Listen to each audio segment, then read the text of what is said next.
Today I'm going to be reading one of my favorite short stories. It's called All Tomorrows by C.M. Gozman. Chapter 1, To Mars.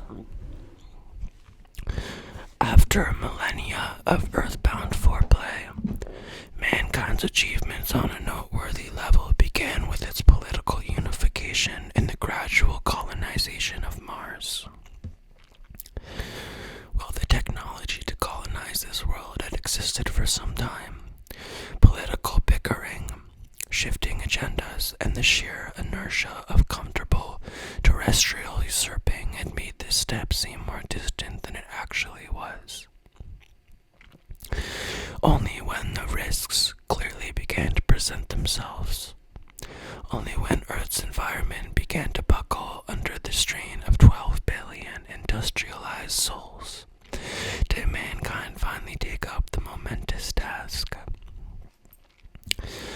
All through the decades, traveling to and later settling on Mars had been envisioned as quick, relatively easy affairs, complicated but feasible and manageable in short term. As the push finally came to a shove, it was realized that this was not the case. It had to go step by step. Atmospheric bombardment by genetically tailored microbes slowly generated a breathable atmosphere in a cycle that took centuries. Later, a few cometary fragments were knocked off course to bring forth seas, oceans, water. When the wait was finally over, remnants of Earth's flora and fauna were introduced, especially modified Martian remakes. When everything was ready, people came from their crowded world. They came in one-way ships, fusion rockets, and atmospheric gliders, packed to the brim with colonists sleeping in dreams of a new beginning. The first steps on Mars were taken not by astronauts, but by barefoot children on lush, biosynthetic grass. The Martian Americans.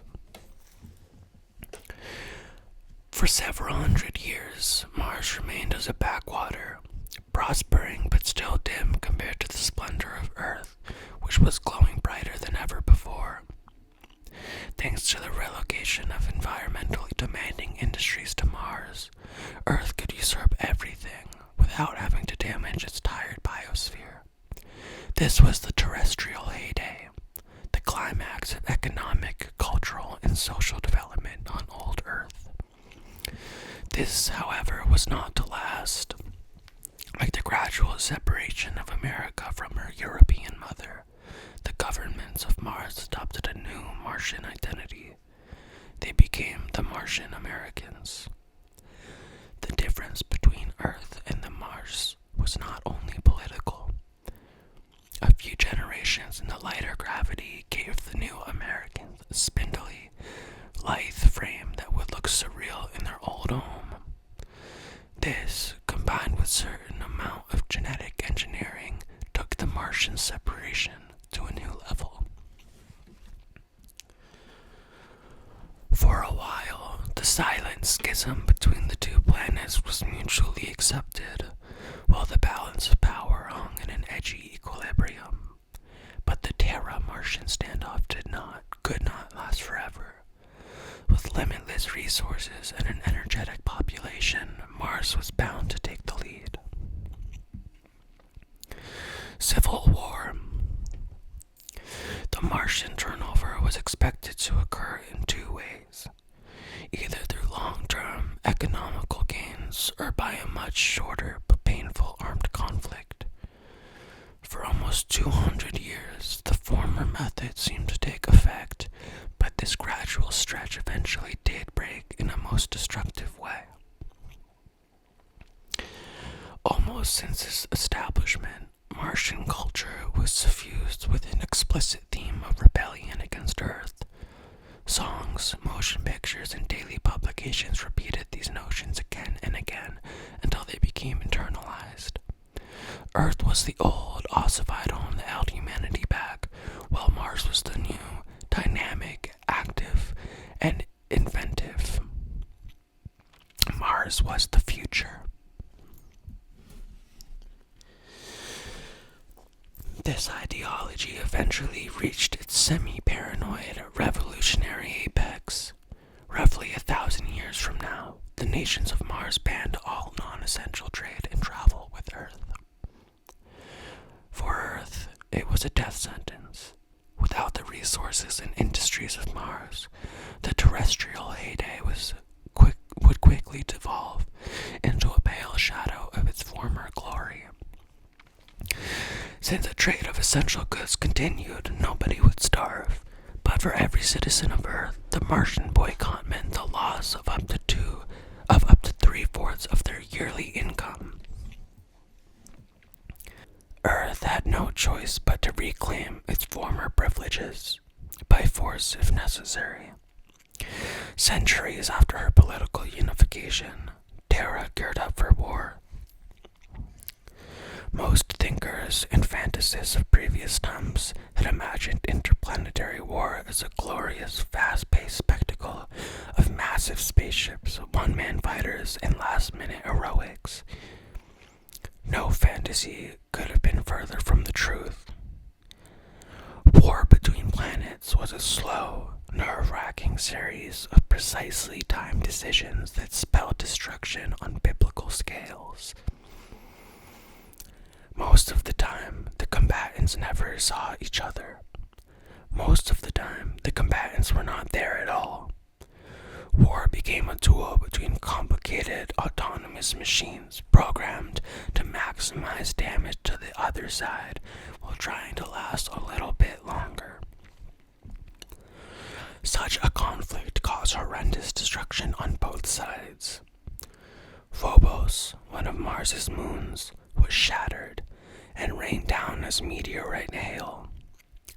Earth received a polar impact that killed 1/3 of its population. Barely escaping extinction, the peoples of Earth and Mars made peace and reforged a united solar system. It had cost them more than 8 billion souls.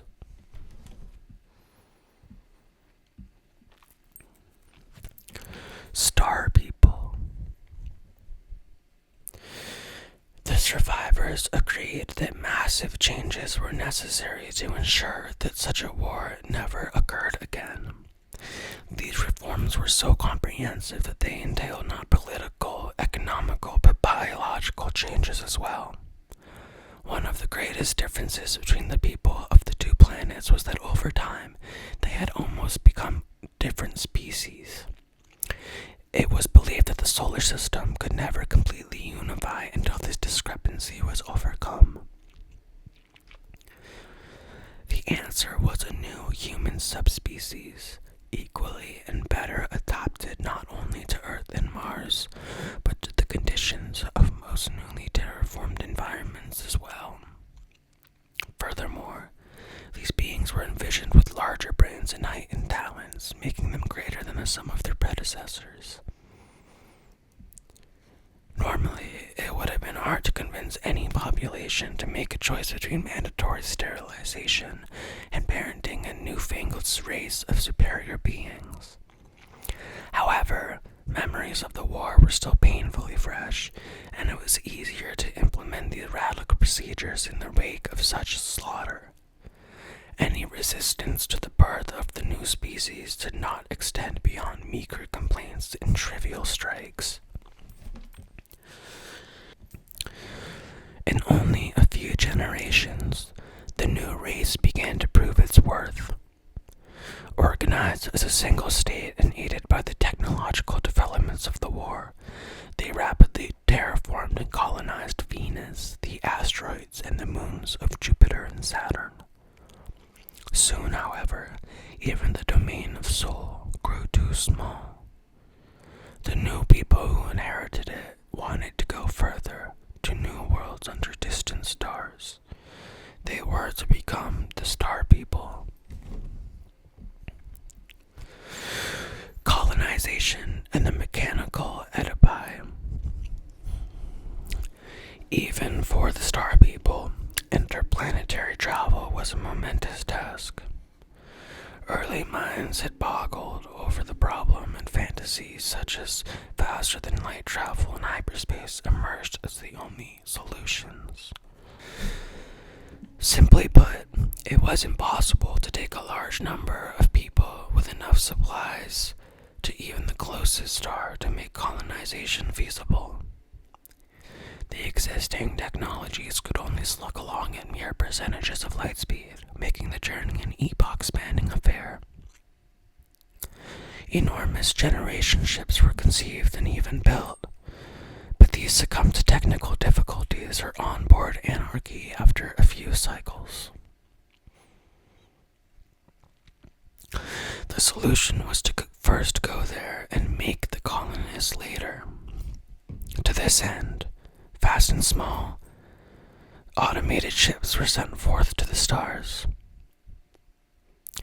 On board were semi-sentient machines programmed to replicate and terraform the destination and construct its inhabitants from the genetic material stored on board. A bizarre problem plagued such attempts. The first generation of humans to be manufactured sometimes developed a strange affection for the machines that made them. They rejected their own kind and perished after the massive identity crisis that followed. This technological Oedipus complex was not uncommon. Nearly half of all the colony founding attempts were lost through it. Even then, however, the remaining half was enough to fill humanity's own spiral arm of the galaxy. The Summer of Man. Right after mankind's colonization of the galaxy came its first true golden age. Reared by machine prophets, the survivors of the edible plagues built civilizations that equaled and even surpassed their solar forebears. The diffusion across the heavens did not mean a loss of unity. Across the skies, steady flows of electromagnetic communication linked mankind's worlds with such efficiency that there was no colony that did not know about the goings-on of her distant siblings. The free flow of information meant, among other things, a vastly accelerated pace of technological growth. What couldn't be figured out in one world was helped out by another, and any new developments were quickly made known to all in a realm that spans centuries of light. Not surprisingly, living standards rose to previously unimaginable levels. While this did not exactly mean a galactic utopia, it was safe to say that people of the colonized galaxy lived lives in which labor, both menial and mental, was purely compulsory. Thanks to the richness of the heavens and the toil of machines, each person had access to material and cultural wealth greater than that of some nations today. During all this development, a curious phenomenon was observed. While alien life was abundant in the stars, no one had encountered any signs of true intelligence. Some attributed this to overall rarity, while others went as far as divine influence, resurrecting religion. Regardless of the theorizing, one question went really utterly unanswered. What would really happen if mankind ever ran into his equals or superiors in space? An early warning. During those times, a small discovery of immense implications warned humanity that it might not be alone. On a newly colonized world, engineers had stumbled across the remains of a puzzling creature considered so because it had every hallmark of terrestrial animals on an alien planet. Justifiably named Pandoravis Pandora, the colossal fossil belonged to a bird-like creature with enormous claws. Later, research determined determined to be a highly derived Therizinosaur from a lineage of herbivorous dinosaurs that died out millions of years ago on Earth. Well, every other large land animal on that colony world had 3 limbs, a copper-based skeletal system, and hydrostatically operated muscles. Pandarevus was a typical terrestrial vertebrate with calcium-rich bones and 4 extremities. Finding it there was unlikely as finding an alien creature in Earth's own strata. For some, it was irrefutable proof of divine creation. The religious resurgence, fueled at first by mankind's apparent loneliness in the heavens, got even more intensified. Others saw it differently. Pandarevus had shown humans that entities powerful enough to visit Earth, take animals from there, and adopt them to an alien world were at large in the galaxy. Considering the time gulf of the fossil itself, the mysterious beings were millennia older than humanity when they were capable of such things. The warning was clear. There was no telling what would happen if mankind suddenly ran into this civilization. A benevolent contact was obviously preferred and even expected, but it paid to be prepared. Silently, humanity once again began to build and stockpile weapons, this time of the interplanetary potency. There were terrible devices capable of novaing stars and wrecking entire solar systems. Sadly, even these preparations would prove to be ineffectual in time. Q. The first contact was bound to happen. The galaxy, let alone the universe, was simply too big for just a singular species to develop intelligence in. Any delay in contact only meant a heightening of the eventual culture shock. In humanity's case, this culture shock meant the complete extinction of mankind as it had become to be known. Almost 1 billion years old, the alien species known as Q were galactic nomads, traveling from one spiral arm to another in epoch-spanning migrations. During their travels, they constantly improved and changed themselves until they became masters of genetic and nanotechnological manipulation. With this ability to control the material world, they assumed a religious, self-imposed mission to remake the universe as they saw fit. Powerful as gods, Q saw themselves as the divine harbingers of the future.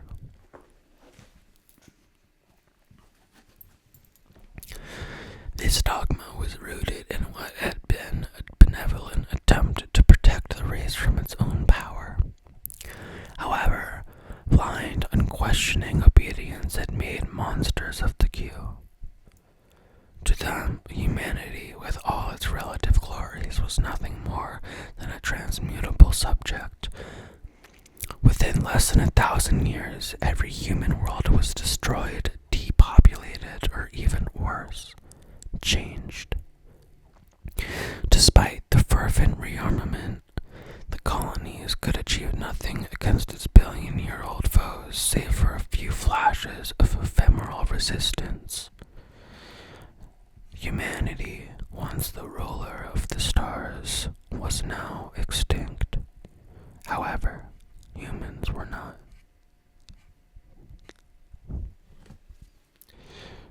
Man extinguished. The worlds of humanity, gardens of terraformed paradise, seemed so strangely empty to the Q. Often there were no raw materials available other than people, their cities, and a few basic niches of ecology populated by genetically modified animals and plants from Earth. This was because humans had erased the original alien ecologies in the first place. Offended by another space trying to remake the universe. The Q set forth to punish these infidels by using them as the building blocks for as the building materials of their vision. While this led to a complete extinguishment of human sentience, it also saved the species by preserving its genetic heritage in a myriad of strange new forms. Populated by ersatz humans, now in every guise from wild animals to pets to genetically modified tools, Q reigned supreme for 40 million years on the worlds of our galaxy. They erected kilometer-high monuments and changed the surfaces of entire worlds, apparently to whim. One day, they departed as they had come, for theirs was a never-ending quest, and they could not stop until they had swept through the entire cosmos. Behind them, the Q left 1,000 worlds, each filled with bizarre creatures and ecologies that had once been man. Most of them perished right after their caretakers left. Others lasted a little longer to succumb to long-term instabilities. On a precious few worlds, descendants of people actually managed to survive. In them lay the fate of the species, now divided and differentiated beyond recognition. Worms. Their world lay under a scorching sun, its intensity made monstrous through the interventions of the bygone Q. The surface lay littered with husks of dead cities, peaking endlessly like shattered statues in a derelict oven. Yet life remained on this unforgiving place. Forests of crystalline plants blanketed the surface, recycling oxygen for the animal life that teemed underground. One such species, barely longer than the arms of their ancestors, was the sole surviving vertebrate. Furthermore, it was that planet's last heir of the star people. Distorted beyond recognition by genetic modification, they looked for all the world like pale, overgrown worms. Tiny, feeble feet and hands modified for digging were all that betrayed their noble heritage. Aside from these organs, all was simply for the life underground. All was simplified for the life underground. Their eyes were pinpricks. They lacked teeth, external ears, and the better half of their nervous system. The life of the ersatz people did not extend beyond digging aimlessly. If they encountered food, they devoured it. If they encountered others of their kind, they sometimes devoured them too. But mostly they mated and multiplied, and managed to preserve a single shred of their humanity in their genes. In time, it would do them good. Titans. On the endless savanna of a long-extinguished colonial outpost, enormous beasts roamed supreme. More than 40 meters long by terrestrial measurements, these behemoths were actually the transmuted offspring of the star people. Several features betrayed their human ancestry. They still retained stubby thumbs on their elephantine front feet, now useless for any sort of precise manipulation, except for uprooting trees. They compensated this loss by developing their lower lip into a muscular, trunk-like organ that echoed the elephants of Earth's past. As bestial as they seemed, the Titans were among the smartest of the reduced submen that remained in the galaxy. Their hulking stance allowed for a developed brain, and gradually sentience re-emerged. With their lip trunks, they fashioned ornate wooden carvings, erected hangar-like dwellings, and even began a form of primitive agriculture. With settled life came the inevitable flood of language and literature. Myths and legend of the bygone, half-remembered past were told in booming voices across the vast plains. It was easy to see that within a few 100,000 years, humanity could start again with these titanic primitives. Sadly, as a catastrophic ice age took over the Titans' homeworld, the gentle giants disappeared, never to return. Predators and prey. Devolved predators were common among humanity's feral worlds. Most of the time they resembled the vampires, werewolves, and goblins of bygone lore, hunting equally subhuman prey with a combination of derived weaponry. Some had enormous heads with large, killing teeth. Others tore their victims apart with talon-like feet. But the most common kinds bore modified fingers and thumbs, bristling with razor-sharp claws. The most efficient of these predators lived on one of mankind's first off-world colonies. In addition to paw-like hands with switchblade thumbs, they also had gaping, tooth-studded jaws on disproportionate heads with large, sensitive ears. All of these served to make them the dominant predators on their own planet. They ran the prairies, stalked the forests, and ranged through the mountains in pursuit of different people, herbivorous saltators with bird-like legs. While their prey lapsed into complete animosity, the hunters managed to keep the spark of intelligence alive in their evolutionary honing. Mantolopes. Not all devolved people lapsed into complete bestiality. Some held on to their minds while losing all of their physiological advantages to the genetic meddling of the Q. A singular species was a prime exemplar. They had been bred as singers and memory retainers, acting much like living recorders during the reign of Q. When their masters left, they barely survived, reverting into a quadrupedal stance and occupying a niche as grazing herd animals.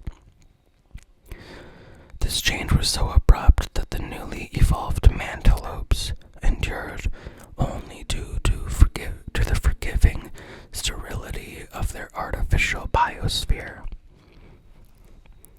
The mantolopes, equipped with full, if slightly numbed human minds and completely disabled animal bodies, lived agonizing lives. They could see and understand the world around them, but due to their bodies they could do nothing to change it.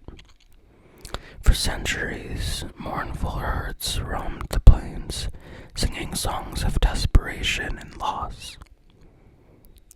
Entire religions and oral traditions were woven around this crippling racial disability, as dramatic and detailed as any on bygone Earth. Fortunately, the selective forces of evolution made their agony a short-lived one. Simply put, a brain was not advantageous to develop if it could not be put into good use. A dim-witted, half-minded antelope grew up faster than a smart one, and grazed just as efficiently. The mantelope's animal children overtook them in less than 100,000 years, and their melancholic world fell silent for good. Nothing was secret in the evolutionary process. Swimmers. Perhaps because their life cycle involved an aquatic larval stage, the Q had transmuted a large number of their human subjects into a bewildering array of aquatic creatures. Taken care of by specially bred attendants, these post-human water babies came in every shape and size imaginable. There were limbless, ribbon-like varieties of eel people, huge whale-like behemoths, decorative people who swam by squirting water out of their hypertrophied mouths, and horrifying multitudes of brainless swallowers that served as food stock. All of them were perfectly domesticated. All of them went extinct when their masters left. all save a few lightly mutated, generalized forms.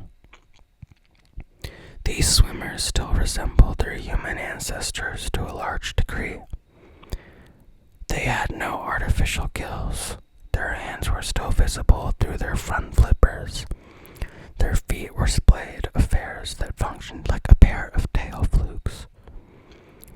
Recognizably human eyes peeked through their blubbery eyelids, and they spoke to each other, though not in words and never in sentient understanding.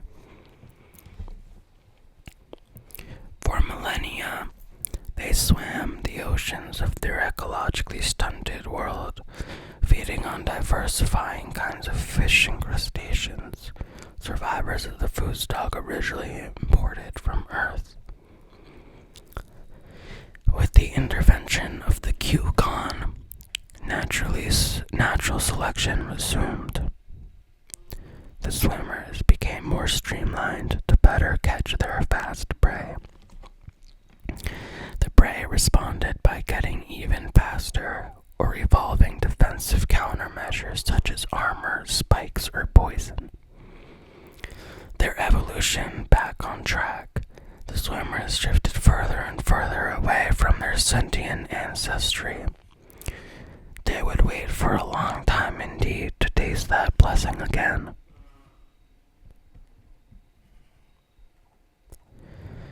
Lizard herders. They were the lucky ones. Instead of unrecognizably distorting them as they had done to most of their subjects, the Q had merely erased their sentience and stunted the development of their brains. Distantly resembling their ancient forebears on Earth, the primitives led feral lives for an unnaturally long time. They never regained sentience after the Q left, despite having every incentive to do so. This was partially due to the total absence of predators on their garden world, resulting in no advantage for intelligence. Furthermore, the Q had made some small but integral changes to the brains, tweaking the structure of the cerebellum so that certain features associated with heuristic learning could never emerge again. Once again, the reasons for these baffling changes remained known only to the Q. The dumb people eventually settled in a symbiosis with some of the other creatures that inhabited their planet. They began to instinctively farm some of the large herbivorous reptiles, ancestors of which were brought from Earth as pets. Soon, the balance of this mutualism began to tip in the reptiles' favor. The tropical climate of the planet gave them an inherent advantage, and they underwent a spectacular radiation of different species. They encountered no competition from the only large mammals on the planet, the brain-neutered descendants of the starfarers. Faced with a reptilian turnover, the only adaptation the submen could muster was to slip quietly into bestial oblivion. Temptor. In the Temptor's case, the remodeling was done with an almost artistic enthusiasm. How they managed to survive in their bizarre form was not clear. Their ancestors were used to sisal decoration, and through some miracle of adaptation they had endured. No human would have recognized them as their descendants. The females were beaked cones of flesh some 2 meters tall, rooted in soil like grotesque carnivorous plants. The males, on the other hand, resembled contorted bipedal monkeys. Unlike their mates, they were perfectly ambulatory. Dozens of them ran around the females' mounds like so many imps. Some would gather food, others would clean the females, while others would stand on guard for danger. though their actions looked purposeful, the males had no will of their own. In tempter society, females controlled everything. Using a combination of vocal and pheromonal signals, they guided the masculine hordes into any number of menial tasks, while mating with the strongest, the most obedient, and the dumbest to produce even better drones. On certain periods, they would also give birth to a few precious females, who would be carried away by subservient males to root themselves. It was a terribly efficient hegemony that would certainly give rise to civilization in a matter of centuries had fate not intervened. As a stray comet obliterated the Tempter's mound forests, one of humanity's best chances for reemergence was cruelly swept away.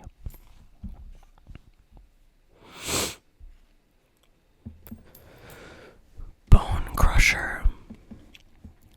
Through the deliberate modifications of Q and the blind molding of evolution, the heavens came to be populated with creatures that would put the myths of their ancestors to shame. Their ancestors were pint-sized pets of Q that were bred for the dazzling colors of their tooth-derived beaks. When their masters left, most of these pampered creatures died, with no one or nothing left to take care of them. But some, belonging to the hardiest breeds, survived. In less than a geological eye blink of a few million years, the descendants of such creatures radiated into the evolutionary vacuum of their garden world. One lineage led to a profusion of human herbivores. These were preyed upon by a variety of enamel-beaked raptors. Each evolved to deal with a specific prey. Among these generalized niches were entire assemblages of specialized animals, resembling anything from ibis-built swamp sifters to splendiferous forms with bizarre crests that flared out of their toothy beaks. There were even secondarily sentient forms in the shape of the ogre-like bone crushers. To an observer of today, they would indeed be the stuff of nightmares. 3 meters tall and hairy, sporting vicious thumb claws and enormous beaks that suited their scavenging diet. Despite their shortcomings, these corpse-eating primitives were one of the first species to attain intelligence, and although primitive, a level of civilization. All of this proved the fallacy of human prejudice in the post-human galaxy. A creature would feed on putrefying meat, stink like a grave, and express his affection by defecating on others, but it may as well be your own grandchild and the last hope of mankind. In eventuality, however, not even the bone crushers fulfilled this promise. Their dependency on carrion for food limited their population severely, and their medieval civilizations crumbled after a few uneventful millennia.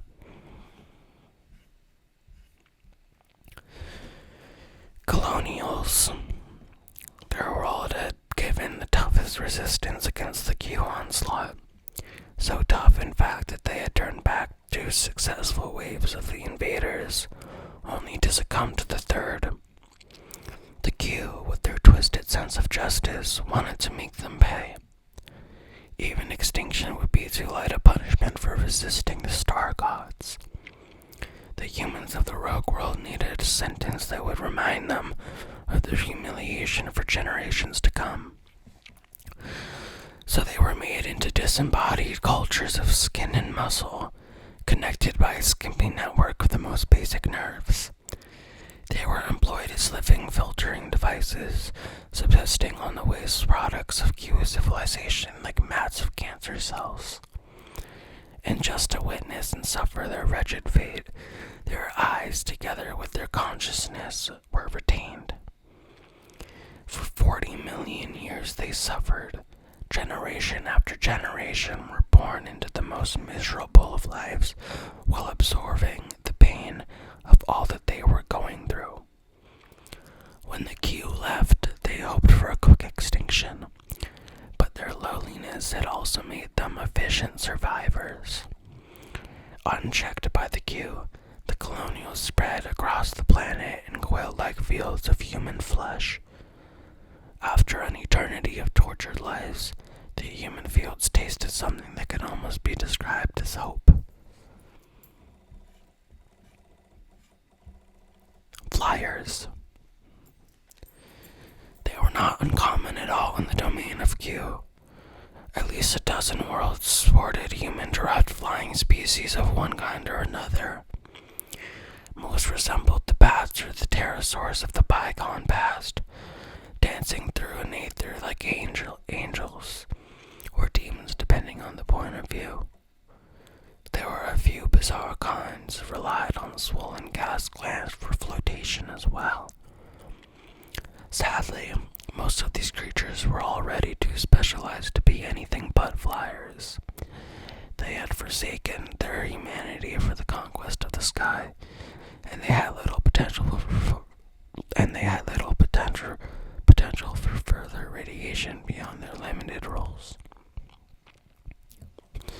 The only exception proved out to be a monkey-like species that flew on wing membranes stretched across the last two fingers. Their advantage was a unique turbine-like cart artificially developed during the regime of the Q. No other human flyer in the galaxy had such an adaptation. The starfish-shaped organs sat in the middle of their chests, directly funneling oxygen from the lungs to the bloodstream in a supremely efficient way. This meant that the flyers could develop energy-consuming adaptations such as large range without having to give up their power of flight. Not that the flyers were going to reclaim their sentience right away. Instead, they literally exploded into skies, filling the heavens with anything from bomber-sized sailors to impossibly fast predators that raced with sound. Their world was pristine, and there were plenty of niches to play in. Intelligence could wait a little more. Hand flappers. Some flying post-humans reapproach sentience in an entirely different way. Without the augmented metabolisms or the gravitational advantages of their siblings on distant planets, they had no choice but to give up their power of flight in order to develop further. The hand flappers were one such species. Their wings, once used for butterfly-like flutters in the unearthly gardens of Q, had shrunken and reverted back into their manual condition. Their legs were likewise readapted, but they bore a splayed awkwardness from their perching ancestry. Only a singular and an almost sadistically simple flaw held them back from developing civilization.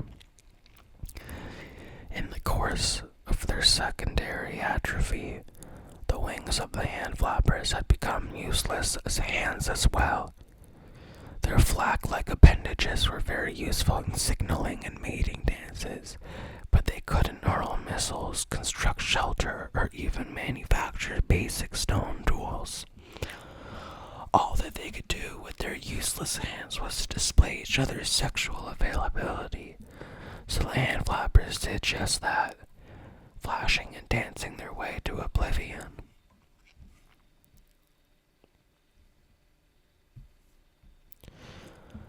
Blind folk. When the Q came, they dug in deep. Inside several continent-sized shelters under their besieged world, they waited for the invaders to pass them by. It was a futile gamble. The Q located the shelter caves and remade their inhabitants without effort. The The shelters became home to an entirely different ecology, a realm of perpetual darkness fueled by the trickle of water and nutrients from the world outside. A surprisingly complex ecology developed on this scant resource. Gigantic pale insects, the descendants of common household pests, completed with the dahlia-esque birds and the rodents over fields of overgrown fungi. Predators were not uncommon. Almost crocodilian fish patrolled the underground streams and vast blind bats, echolocating with unnerving precision, took their toll on the residents of the cave floor. The kilometer-high ceilings of the shelters glowed in the dark with protean constellations of bioluminescent fungi, and in some cases, animals. People were present here as well, albeit in unfamiliar forms. They were more often heard than seen, and they tried to find their way in the dark with banshee-like screams. These albino troglodytes lived in a realm where sound and touch, not sight, was the gateway of perception. They developed long tactile fingers, enormous whiskers, and mobile ears to live in the dark. Where their eyes should have been, there was nothing but a patch of haunting, flawlessly smooth skin. Their perfect adaptation to the world of darkness had erased the most basic feature of human recognition. As adapted as they were doomed. Because the blind folk could develop any kind of intelligence to crawl out of their geographical caves, the glacial construction of the world's continental plates snuffed out the shelters one by one.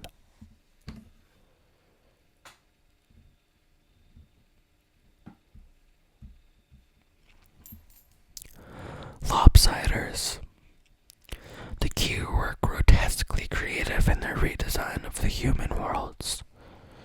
One group of misfortunate souls they transported to a planet with 36 times the amount of normal gravity and made them over for life in this bizarrely inhospitable realm. The results of these experiments resembled a nightmare sketchings of Bosque, Dali, or Picasso. They looked like cripples squashed between sheets of glass. 3 out of their 4 limbs had become paddle-like organs for crawling. Only one of their arms remained a spindly tool of manipulation. This singular, wizened limb also doubled as an extra sensor, like the antennae of an insect. Their faces were different horrors altogether. All pretensions of symmetry, the hallmark of terrestrial animals from jawless fish onwards, were completely and utterly done away with. One bulging eye stared directly upward, while the other scanned ahead in the direction of the creature's vertically opening jaws. The ears were likewise distorted. Monstrous as they looked, these X-Men thrived in their heavy gravity environment. Once again, there was the usual explosion of species into every available niche, and the Lopsiders consolidated their chances for a renewed sentience.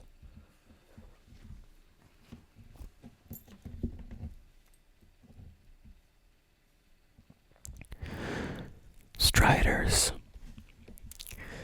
While the Lopsiders were redesigned to live under extreme gravity, another species had been adapted for life under the exact opposite conditions on a Jovian moon with 1/5 of Earth's gravity. It was a world of wonders where even the grass grew almost 10 meters tall and the trees were beyond belief, towering to sizes attained only by the skyscrapers of antiquity. In these surreal forests lived equally spectacular fauna, the descendants of pests, and livestock of humans, who in turn had been reduced to animosity as well. One could see them in the league-tall forests, almost dancing among the trees as they reared higher and higher to browse. Their arms, legs, and necks had been stretched impossibly thin. Great flaps of skin blossomed throughout their bodies to dispense weight waste heat. Sometimes they would even change their color in order to reflect light and keep cool. Overheating was a great problem for the grotesquely tall, thin bodies. Although imposing, these Giacometan rats were overdeveloped as to be sickeningly fragile. Even on their gravitationally forgiving world, a fall could shatter their bones, and slipping down from a branch would prove to be fatal. Sometimes on the open plains, even a strong wind could bring them down like the toppling mass. They survived entirely due to the merciful conditions of their garden world, which were about to change drastically. About 2 million years after the Q left their towering works of human art, a lineage of fearsome predators evolved from the terrestrial poultry that had gone feral on the planet. Resembling attenuated versions of their dinosaur ancestors, their predators swept through the garden world like wildfires, extinguishing any species too fragile to escape or resist. Peaceful, delicate striders were among the first to go.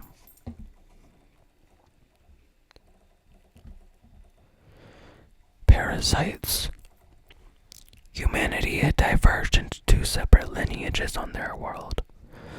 On one hand, there were several races of Homo australopithecine cripples degraded by the Q for managing to turn back their initial wave of invasion. Yet simple atavism was too light a punishment for them. Their twisted relatives, the parasites, made up the second part of their sentence. There were actually several kinds of parasitic ex-people, ranging from tortoise-sized ambulatory vampires to the more common fist-sized variety that lived attached to their hosts.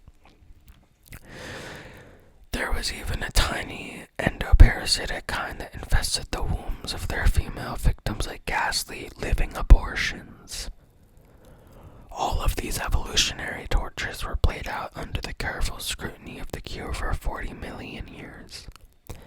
The punishment was so baroque, so elaborate, that most of the artificial parasite-host relationships died out when the Q left.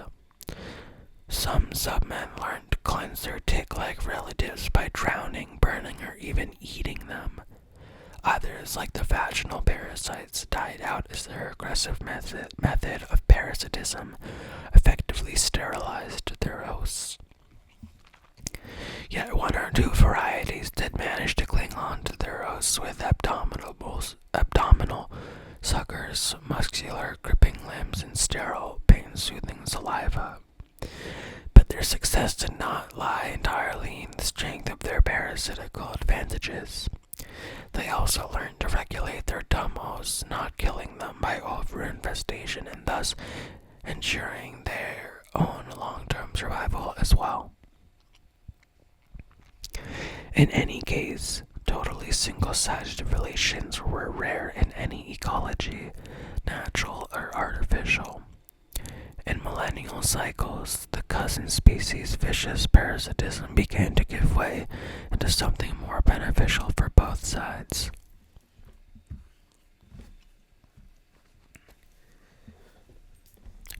Finger fishers. Their ancestors were trapped in an archipelago world, a planet sprinkled with many small continents and countless islands over interconnected networks of calm swallow seas. Like a magnified Aegean, this place was a terrestrial paradise in many respects, except that after the Q, no minds were left to enjoy it. On this vacant biosphere, evolution was quick to begin her blind, unpredictable dance.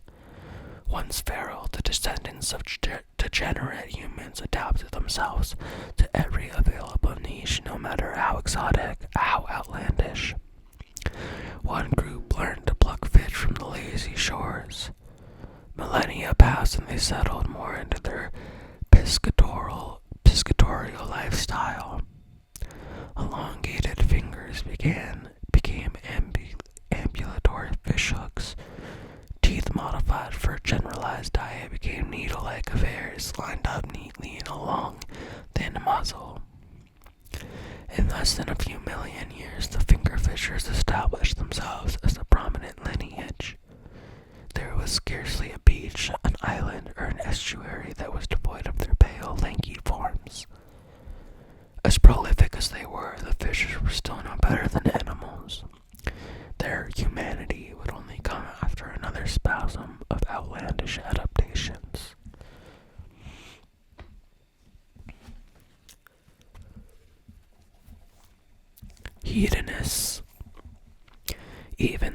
peaceful existence of the finger fishers would not have seemed bothersome to the hedonists, for their kind was not evolved but designed for a life of pleasure. The Q had kept them as pampered pets, set loose in a tropical island world of succulent fruits, bountiful trees, and calm lapping lakes full of sweet bacterial mana. Furthermore, the hedonists were left as the only animal life on this place. They had no choice but to enjoy it to the fullest. In normal conditions, any given species would quickly crowd out such a utopian environment, but normal conditions had never been the point of the Q redesign. They had altered their subjects so that they could conceive only after mating an enormous number of potential suitors, continually over a period of decades. While this took care of the population problem, it also made the species less adaptable. Without any point in sexual competition, natural selection would progress only at a glacial pace. Fortunately, their stable microcosm remained free of environmental catastrophes even after the Q left. All these changes had also made the hedonists stay. Their lives were juxtaposed routines of browsing, sleeping, and mind-blowing sex, troubled neither by the concerns of disease or pregnancy. Aloof and carefree, they enjoyed the most pleasurable times of all mankind, albeit with the intellectual capabilities of 3-year-olds. It didn't really matter, though. Who needed to think when having such a nice time after all? Insectophagi. Nondescript, quaint human species abounded in the post-Q galaxy. Hundreds of them lived out simple, unnoticed lives, never developing to become sentient, never learning their true heritage as star-born human beings. Most of them went extinct, not to be missed or even remembered. Those that lingered on managed to survive in shady, quiet niches, never again making any impact on the celestial scheme of things. One such species was the Insectophagi. They had quietly adapted themselves for a diet of colonial insects and small animals. They had faces covered with leathery blades, claw-like hands to dig out prey, and worm-like tongues to scoop them up. All in all, they weren't special in any particular way, but a combination of galactic invasions, coincidence, and pure luck later make them the longest enduring of all your starmen. The meek would inherit the cosmos, though not just yet. For now, the Insectophagi were concerned only with the location of insect colonies and the onset of the mating season. Spacers. It must be remembered that the Star People did not succumb entirely to the Q invasions. While their worlds fell away one by one, some Star People took refuge in the void of space. One after another, entire communities scrambled into generation ships and cast themselves off into the darkness, hoping to go unnoticed by the beings that had overrun their galaxy. Desperate times made for desperate measures. As the Starmen had observed during their initial colonization of the galaxy, life in generation ships inevitably led to mass insanity and anarchy. This time, however, humans had to adapt themselves or face extinction. Entire asteroid fields were confiscated and hollowed out to make spaceships of unseen size. These hollow shells cradled bubbles of precious air and water, but no artificial gravity of any kind. It was discovered that a purely ethereal existence would ease the stress of interstellar exile, provided that its inhabitants were adapted for life in such an environment. Furthermore, people were forced to change themselves. In an atmospherically sealed, gravity-free environment, their bones were left free to grow longer, thinner, spindlier, The circulatory and digestive systems were pressurized to avoid heart problems and congestion. The latter change had another advantageous side effect. Humans could navigate through the void with jets of air expelled from modified anuses. Such experiments were numerous and usually plagued with failure. Yet they did succeed in creating a future. Sealed tight in their moon-sized, air-filled, weightless havens, the descendants of the Star People managed to evade the scourge of the Q. It was an endless diaspora. Even after the Q left, they would find themselves too divergent to have anything to do with their ancestral lifestyles. The survivors of the initial hurdle would never set foot on a planet again. Ruinanters. A particular human species singled out by its lucky access to the heritage of its stellar ancestors would eventually get to play a leading role in the shape of things to come. They had gone through the Q invasion with relatively little degradation. Yes, they had been reduced to the level of apes, but their recovery had been quick. Apparently, the Q had not worked as hard at suppressing their intelligence, nor had they made a comparable effort to wipe away the material traces of the Starmen. Even after millions of years, enormous ruins of the global urban spaces littered the continents of their world. Thus did the Ruinanters earn their names.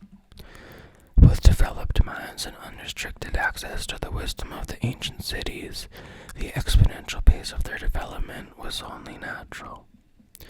One by one, they deciphered and built upon the secrets of the bygone Star People, until they almost equaled their galactic ancestors in wisdom and skill. All of this development happened in an unnaturally short period of time, and sometimes the old technologies were not even understood, as they were blindly replicated. Needless to say, such a pace of development put premature stresses on the social and political structures of the Ruinanters. They barely survived the 5 consecutive worlds that raked their planet, 2 of which were thermonuclear exchanges. They made it through. Their baptism with fire had hardened and awakened them. The wars united them politically and pushed their technological capabilities even beyond the level of the Starmen. Coincidentally, they also developed a dangerous form of autochthonous madness. The Ruinanters had come to believe that they were the sole descendants and the only true heirs of the Star People, and they were ready and willing to do anything in order to claim their fictitious bygone golden age. Sentience reborn. In any sort of periodical arrangement can be brought to the history of mankind, the post-Q era of emerging human animals can be likened to a series of millennial dark ages. However, like any dark age situation, these periods of silence had finite lifespans. One by one, like stars emerging from the fog, new civilizations were born out of the shattered remnants of mankind. In some rare cases, the recovery was swift and straightforward. In most other situations, it came only after a lengthy series of adaptive radiations, extinctions, and secondary diversifications. Within these post-humans and their intelligent descendants, as between the first Cretaceous fuzzballs and Homo sapiens. Sooner or later, human intelligence returned to the cosmos. But except from their shared ancestry, these new people had nothing in common with people of today, or even each other. Extinction. Not all human animals made it through. In fact, it must be realized that the majority of post-Q humans died out during the eras of transition. Extinction, the utter and absolute death of an entire family, entire community, entire species, was rampant in the galaxy. There was nothing cruel or dramatic in all of this. Extinction was as common and as natural as speciation. Sometimes a species simply failed to adapt to competition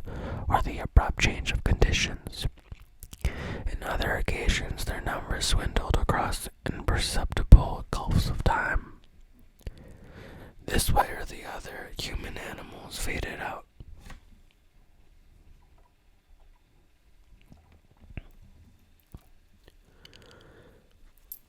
In all of this death, however, there was new life. As one species vacated a certain niche, others would soon step in to take its place. Adaptive radiations would follow, filling in the blanks with myriads of diverse and varied forms. Despite the fallen, the flow of life would proceed, blazing in constant turnover. Snake people, descendants of the worms. The scorching sun eventually cooled down, and life flooded back to the surface from her subterranean stronghold.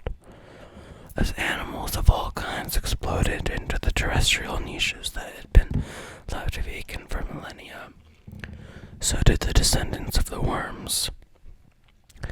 On the surface, they found new opportunities and entire assemblages of serpentine grazers, swimmers, predators, and people. One form, descended from tree-climbing mammalian snakes, re-evolved the human intelligence that had lain dormant for so long. They observed, contemplated, and philosophized with novel, spirally coiled brains, and handled the world with a singular pelvic hand born out of the remnants of their ancestors' feet. They looked nothing at all like their distant human ancestors, but their social development followed a similar path. Several agricultural world empires, followed by industrial revolutions, social experiments, world wars, civil wars, and globalization. But then again, socio-political parallelism in history did not necessarily imply a similar or even recognizably human world. Modern cities of the global snake world were tangles of pipe-like roads, branching three-dimensional railroads and windowless hall-like buildings. Though their knotted architecture differed from region to region, these settlements generally looked like kilometer-wide balls of glass, metal, plastic, and cloth, wrapped so tightly that the human of today would find it impossible to move inside them. Plazas and open areas were totally absent, and they presented navigational obstacles and areas of insecurity. Their evolutionary background in the trees had made the snake people into borderline agoraphobes. None of these, of course, was unusual to the snakes in any way. Their relatively alien lifestyle was as particular to them as ours is to us. All across their world, the arterial cities throbbed with people, each with their own joys, sorrows, and chores, living out lives as human as any other intelligent beings. Killer folk, descendants of the human predators. The carnivores also rebounded into civilization. Their journey involved a series of changes during which they lost the adaptations that had allowed them to endure as the top predators of their world. The saber teeth, once used for slashing through sinew and trachea, became fragile and thin, useful only as organs of social display. The hook-like thumb claws were also reduced but not deleted. In their place, the last two digits rotated perpendicularly to become newfangled graspers. All this gracility, however, did not mean weakness. Although they were no longer specialized for hunting, the killer folk could still kill with their bare hands, but only if they really wanted to. What enormous claws and teeth could not do, they could easily achieve with bow, arrow, flintlock, repeater, or gas rifle. Their descent from predators gave the killer folk a unique social profile. Almost all of their religions had rituals allowing for periods of complete natural, animalistic hunts and duels. This necessity of venting these atavistic urges also led to the formation of religious hunter nobilities, privileged warriors who were skilled in the arts of hunting, war, and murder. Entire societies were assembled underneath these ruling classes, orderly communities that erupted once every year into an orgy of death, sex, and prayer. For thousands of years, nomadic warriors, together with their vast herds of human livestock, chased and battled each other across a chessboard of continents. All of this chaos was to be swept apart with the advent of modernity, and a development comparable to an industrial revolution. One nation pack of killers divided methods of settled, intensive factory farming. Organized state structure, secularism, and technological leapfrogging were quick to follow. Needless to say, such developments polarized the world into bands of progressive, developed factory herders and increasingly fanatical hunting states. While one side condemned their old animal ways, the other side embraced them with bronze zealotry.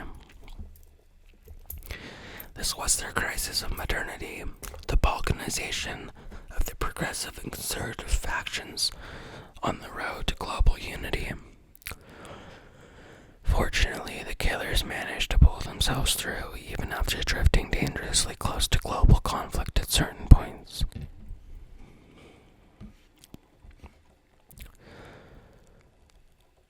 Dual breeders, descendants of the swimmers. They used to be simple creatures, descendants of a battered people that had taken to the sea. Their remote sapiens ancestors would have given such beings no chance of a sentient comeback, for they thought that technological advances were impossible in the fluid medium of the oceans.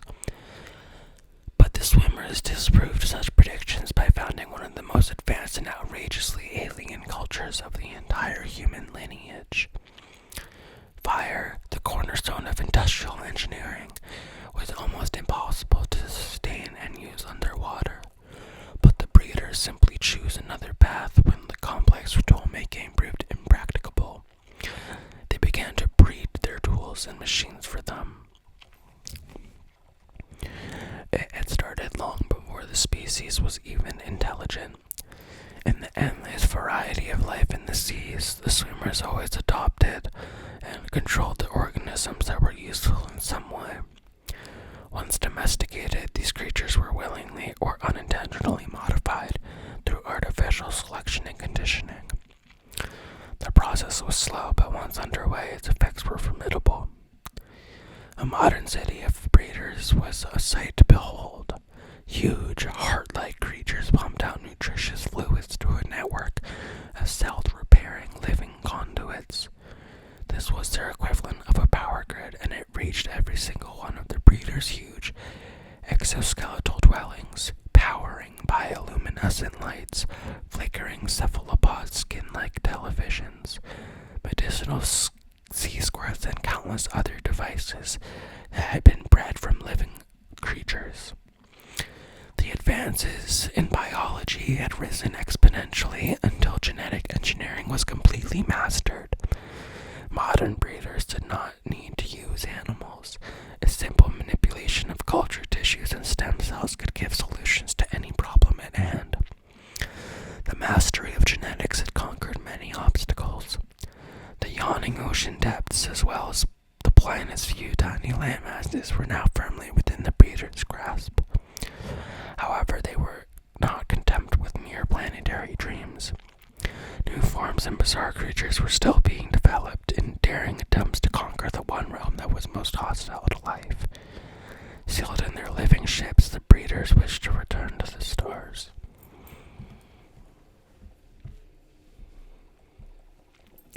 Saurosapiens, livestock of the lizard herders. One of humanity's eventual inheritors was not even human. They came from the reptilian stock that had proliferated during the demise of the lizard herders. Theirs was a true case of a world turned upside down. As the humans degenerated into weightless animals, the cold-blooded reptiles prospered in the tropical climate of their planet. Millennia passed and they began to produce increasingly smarter forms, one of which, distantly resembling featherless versions of the predatory dinosaurs of the past, actually crossed over the threshold of sentience and built up a series of civilizations. These fledgling cultures were quick to understand the true origin of the monstrous ruins littering their planet, ruins that until then had been considered natural aberrations or timeless memorabilia of gods. Now, however, they saw the intermingled ruins of the Q and the Star People for what they really were. It was through this understanding that the biologically unrelated Soros took up the cultural identity of humanity. In their archaeological efforts, the Soros began to understand that the animals they used for food and labor were descended from the founders of their very existence. And somewhere in the stars lurked the forces that malformed them, forces greater than the Star People, dark forces that might someday return. The human animals served as a remainder,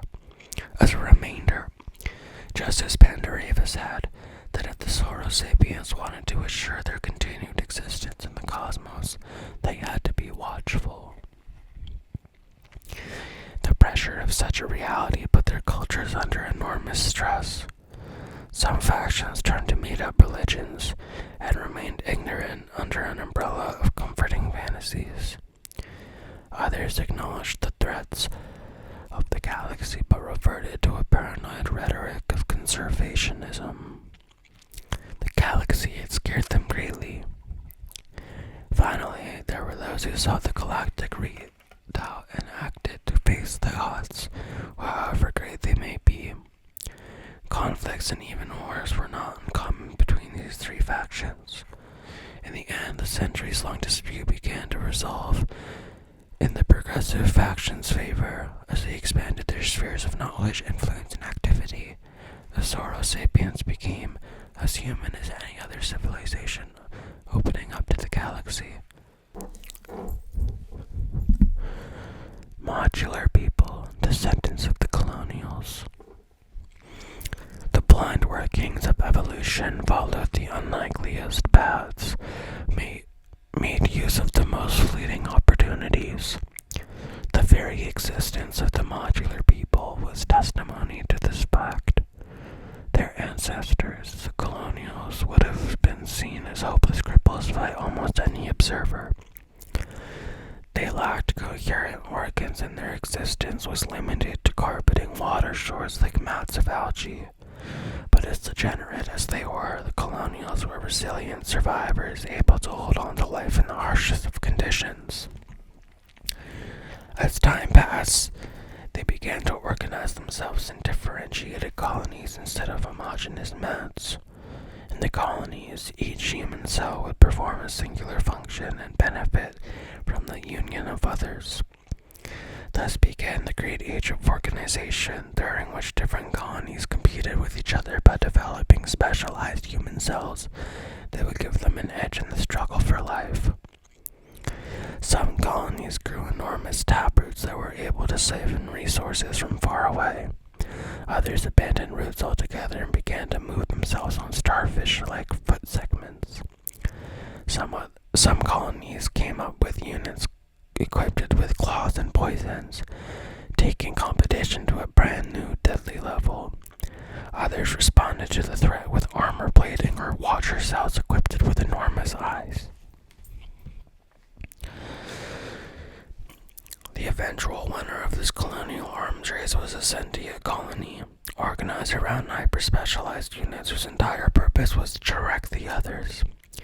These colonies spread around the planet as they adapted the parts of their rivals to function within themselves. That's the module people were born. Living in fully industrialized megalopoli, they came in an indescribable variation of shapes and sizes.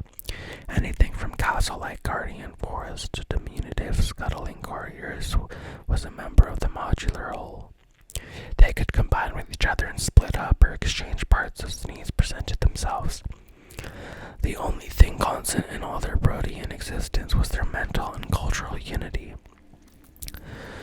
Due to their biological biological structure, these people had managed the impossible. They were actually living in a world of peace and utopian equality, where everyone was happy to be part of greater united wholes.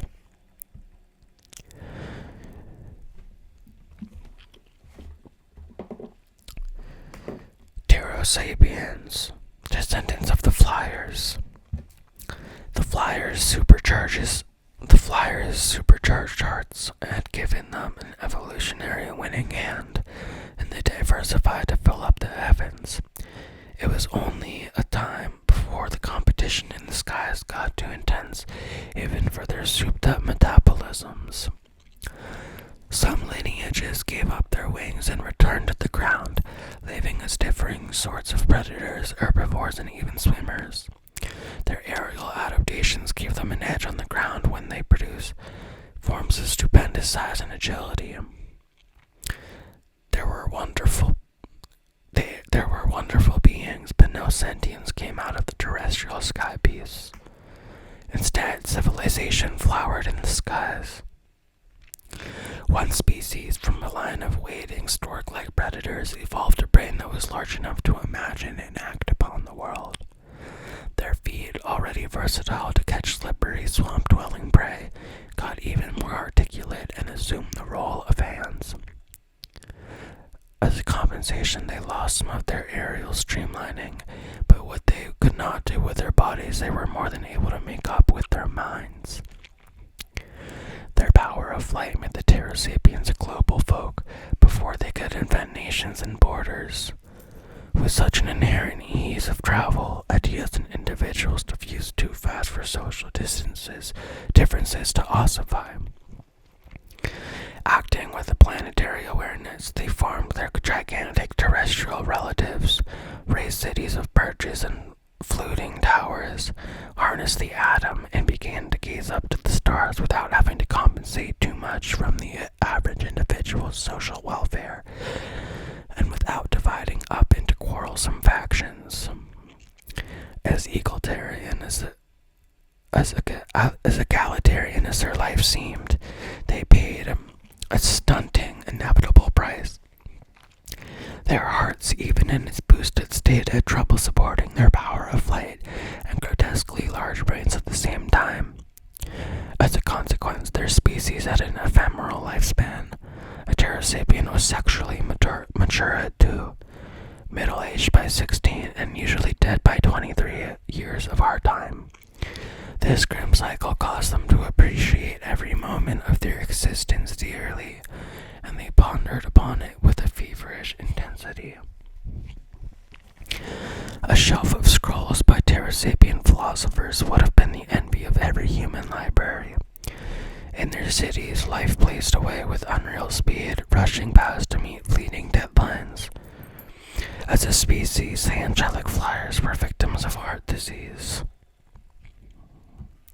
Asymmetric people, descendants of the lopsiders. Although contorted by gravity, the lopsiders managed to regain their sentience and develop a civilization in a short few million years. Squat, pancake-like buildings spread all over their planet.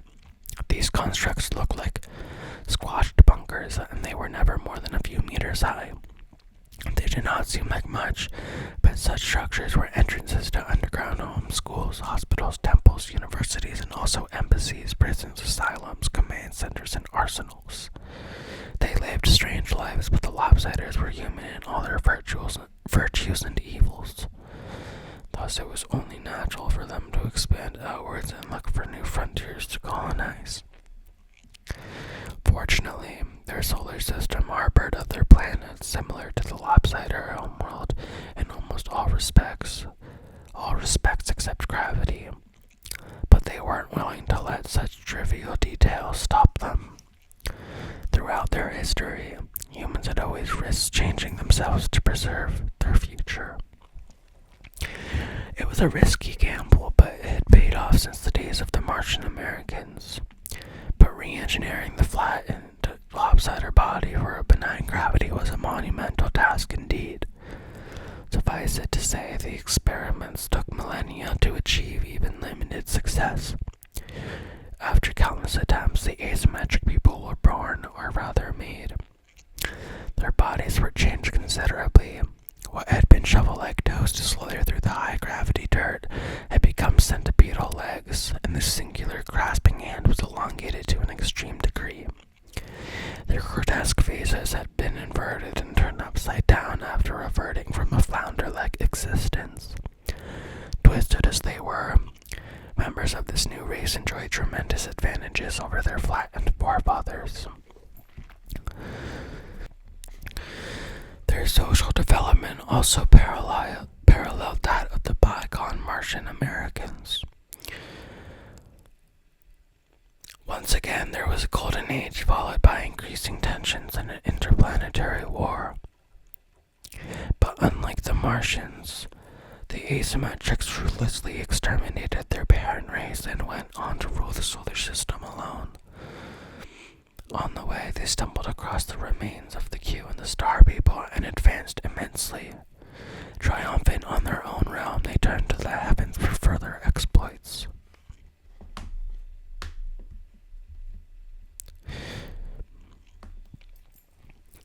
Symbiotes, descendants of the parasites. As time passed, the relationships between the parasites and their hosts got connected to such a degree that it began to involve a cooperation of the individuals. These were no longer single-sided relationships. In exchange for the host's nutritious blood, the parasites offered their heightened senses as early warning against predators and other hazards. A great arms race of symbiotic relationships thus commenced. Certain parasites offered their hosts larger eyes, others sharper senses of smell, hearing, or even additional defensive weapons in the shape of venomous saliva, malodorant sprays, or an extra bite. The hosts returned the favor with longer running legs, stronger bodies, and specialized ergonomic nesting sites, rich in blood vessels and covered in insulating fur. Different complexes of parasite and host species evolved, compatible only amongst themselves. The development of such creatures was in a way reminiscent of the great modular colonies, thriving on their own world light years away. But unlike the modulars, the components of the symbiotes belonged to a different species instead of modified variations of the same basic organism. Eventually, both relationships led to the same point: sentience. In the secluded forests of a certain continent, a new parasitic species developed. They did not have the ballistic poison sprays, infectious stings, or the grossly hypertrophied arm claws of their relatives. Instead, these parasites offered a simpler bargain: an ability to think in return of total submission. Initially, this relationship was more like a horse and its rider, but after a few 100,000 years, the symbiotes could manipulate their hosts like puppets through a combination of tactile and olfactory signals.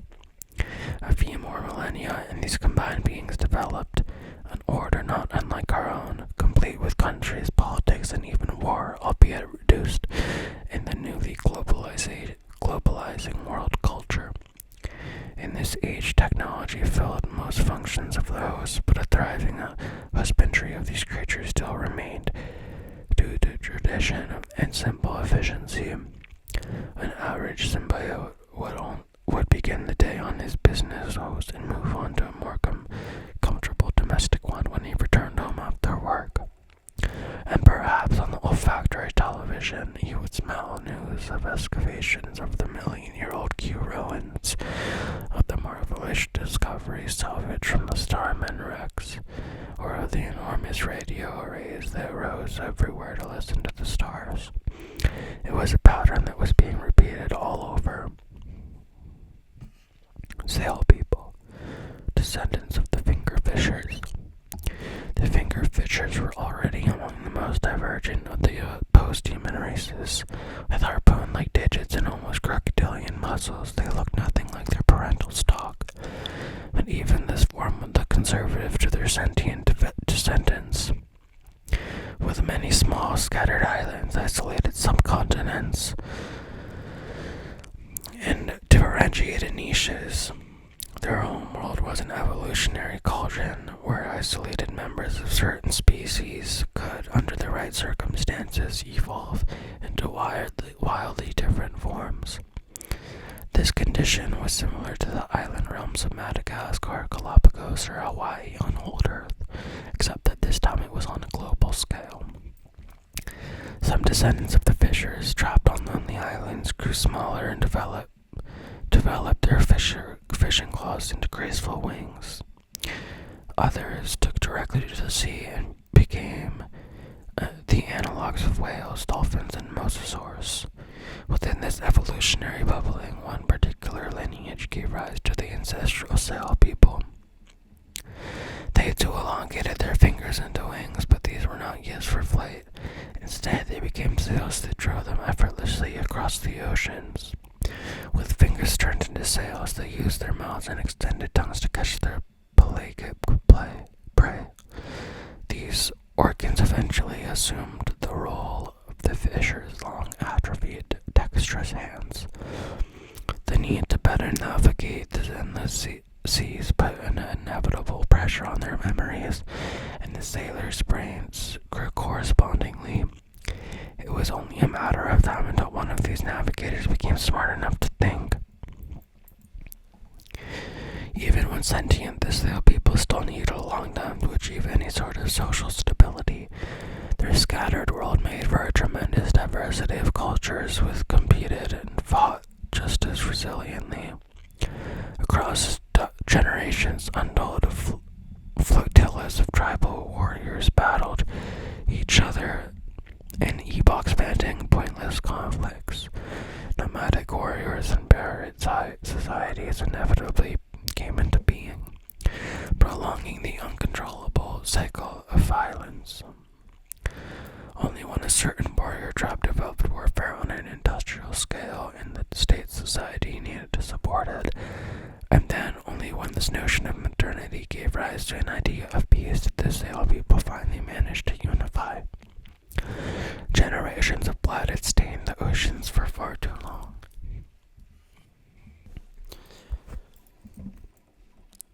Satyriaks, descendants of the hedonists. Their pleasure-drenched existence locked between their static paradise world and their inherently slow pace of evolution seemed immune to change. Perhaps this was true for 1,000,000 years or so, but on larger scales, complete stasis was a fable. During a particular era, geologic upheavals threw up huge masses of land over the shallow oceans of their world. The hedonists, until then, trapped on a singular island no bigger than today's Iceland, were not late to colonize these new pastures. This was more of a necessary exodus, since the events that raised the new lands had also thrown up enormous clouds of ash that smothered the atmosphere and blocked out the sun. Their innocence finally spoiled. Most of the hedonists died out, unable to adapt. The only survivors were the fast-breeding freaks who had abandoned the reproductive quirks of their ancestors and gave rise to a multitude of species which include the Satyriak, sentient heirs to the hedonists. These beings resembled their ancestors to a great degree, except that now they sported enormous tails, boneless organs of balance woven out of extended pelvic muscles, and fat. Along this appendage, their entire bodies were reoriented in horizontal, almost dinosaurian postures.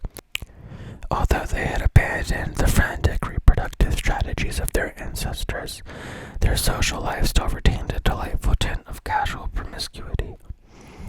The Satyriak civilization was quick to establish itself globally, for even with the additional land masses, the terrestrial domain of their world remained no larger than Australia.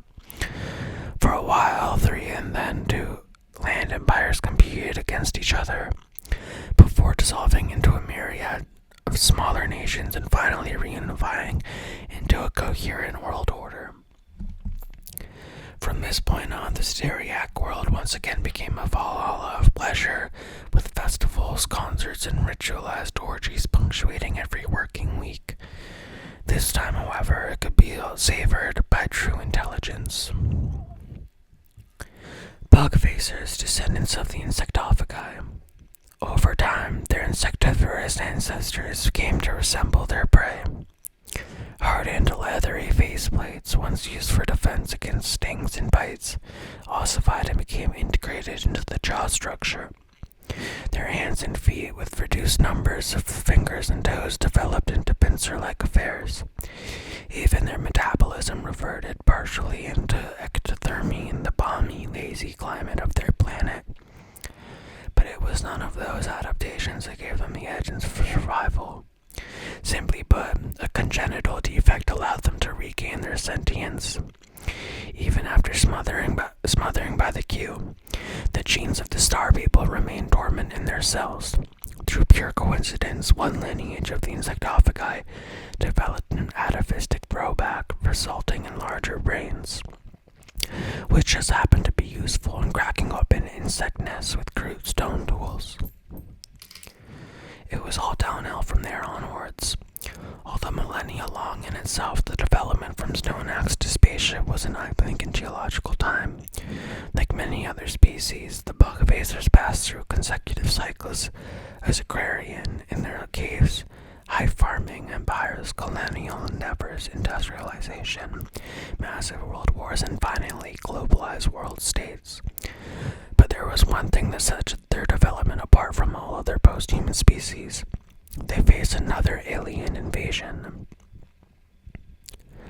History does not record much about the invaders, except that unlike the Q, theirs was a singular effort and it was beaten off in an intense cycle of orbital and terrestrial wars. Although vanquished, the invaders did succeed in leaving behind their traces. They introduced their own flora and fauna, which flourished on the Bugfacer home planet long after they departed. More importantly, they imbibed the poor Bugfacers with a pathological interspecies xenophobia, to the point that they were fearful of even their post-human cousins on other stars. Although an ironic twist of fate, their fears would be more than justified, though just not yet.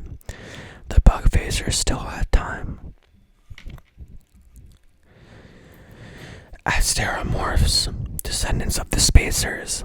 Initially refugees, the Spacers were quick to master the vastness of interstellar space. Their isolated spice arcs joined together and multiplied to form a gigantic, interlocked artifact that was large enough to contain entire worlds. But no planets lay inside the Asteroomorph capital. Only cavernous, gravity-free bubbles where the inhabitants could finally develop to their fullest. Freed from the constraints of weight, their bodies grew spindly and insectile, with individual digits extending into multitudes of thin, versatile limbs. Other than these, the only developed organs were their derived jet sphincters, which went on to become the principal means of locomotion.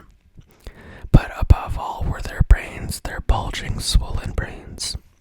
With no hindrance from gravity, the human brain could grow into unprecedented sizes. Each generation devised experiments that produced offspring with greater cranial capacity, giving rise to the beings who went through their everyday lives thinking in concepts and structures scarcely comprehensible to people of today.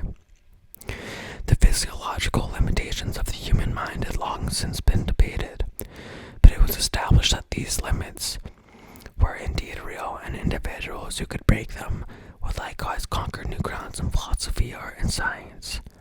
Everything changed. Yet some aspects of humanity, such as the basic desire to expand, remained. To this end, the Asteroomorphs built great fleets of globular subarcs and spread their influence across the heavens into every stellar cluster and every star system. Within less than 1,000 years, the galaxy was straddled by a new and far more alien empire of man. Strangely enough, its dominion included none of the newly emerging post-human species, for its masters had completely lost interest in planets, those stunning gravity-chained balls of dirt and ice. The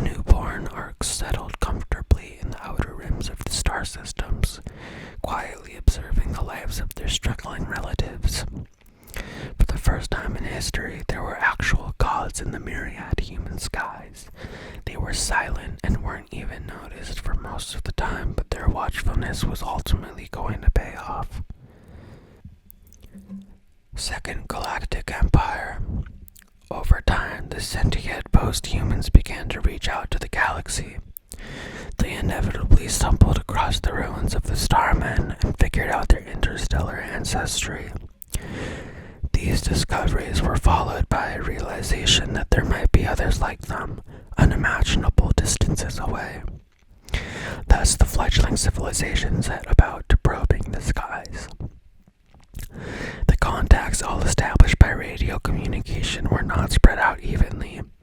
The Empire began little more than a few million years after the Q left, with the first dialogue between the earliest killer folk and the Satyriaks.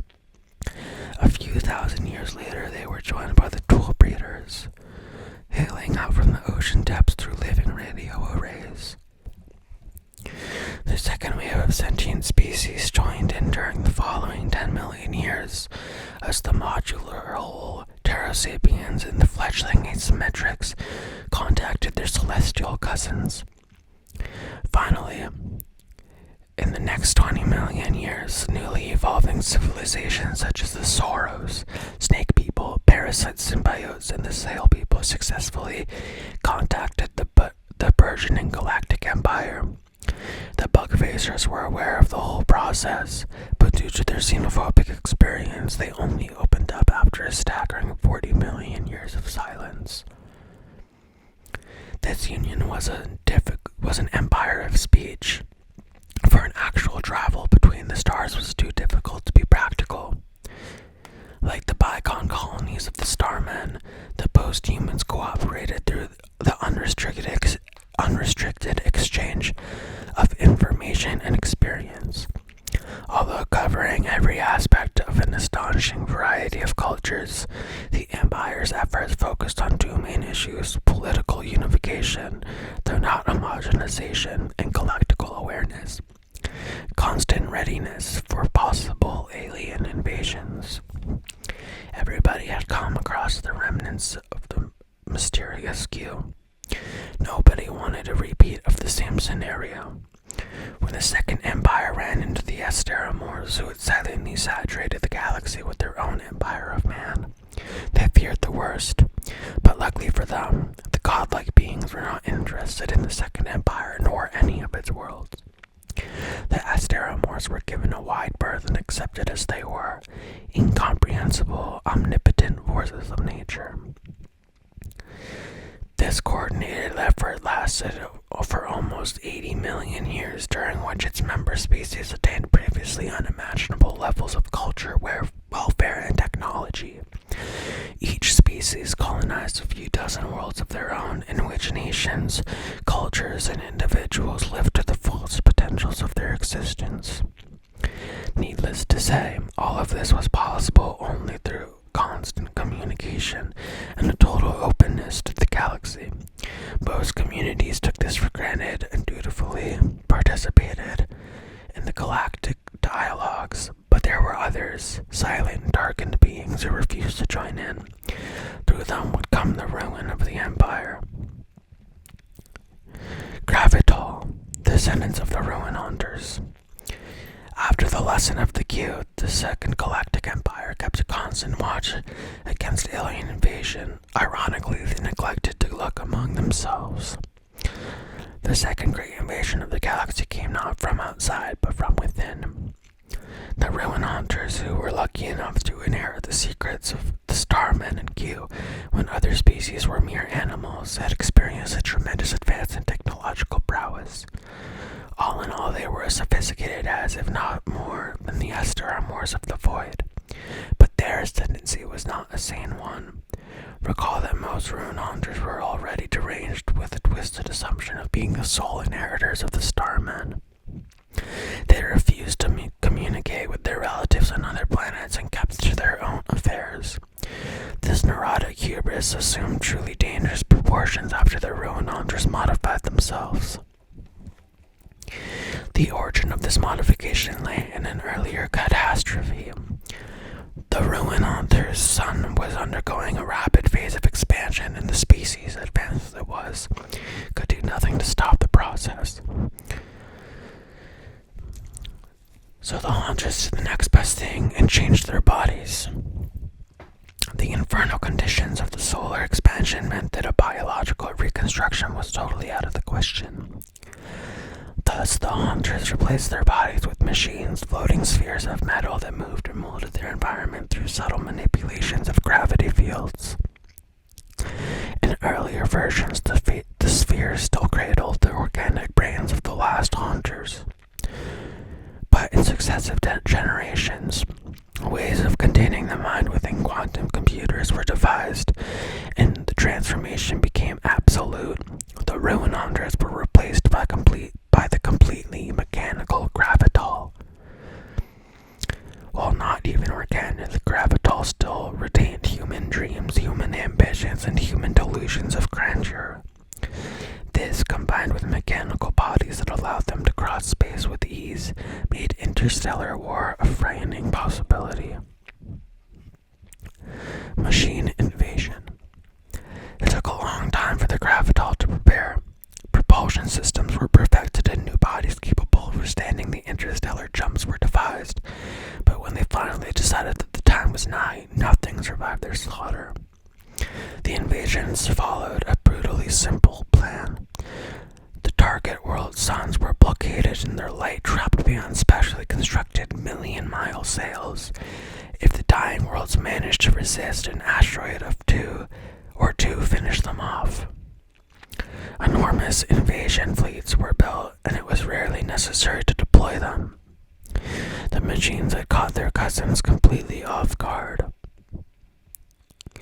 The Great Dyings, all of which occurred in relatively quick 10,000-year periods, stretched the boundaries of genocide and horror. Almost all of the new human species, unique beings who had endured mass extinctions, navigated evolutionary knife edges, and survived to build worlds of their own, vanished without a trace. Even the Q had been loyal to life. They had distorted and subjugated their victims, but in the end they had allowed them to survive. To the machines, however, life was a luxury. Such thorough ruthlessness was not, ironically, born out of any kind of actual hatred. The Gravital, long accustomed to their mechanical bodies, simply did not acknowledge the life of their organic cousins. When this apathy was mixed with their insane claims and the sole heirs of the Starmen, the extinctions were carried out with the banality of, say, an engineer tearing down an abandoned building. Under the reign of the machines, the galaxy entered a brand new dark age. When considering the invasion, the machine invasion brought on the greatest wave of extinctions the galaxy had ever seen, for it was not a simple act of war by one species against another, but a systematized destruction of life itself. When considering such a vast event, it is easy to get lost in romantic delusions. It is almost as easy to write off the Gravital as evil as it is to consider the entire episode as a nihilistic end of everything kind of scenario. Both of these approaches are, as they would be in any historical situation, monumental fallacies. To begin with, the Gravital were not evil, at least not to their own perception. These beings, although mechanical, still lived their lives as individuals and operated inside coherent societies. They had surrendered their organic heritage, but their minds were not the cold, calculating engines of true machines. Even after giving orders that would destroy 1 billion souls, a Gravital would have a home to go to and, as incredibly as it might sound, a family and a circle of friends towards which it felt genuine affection.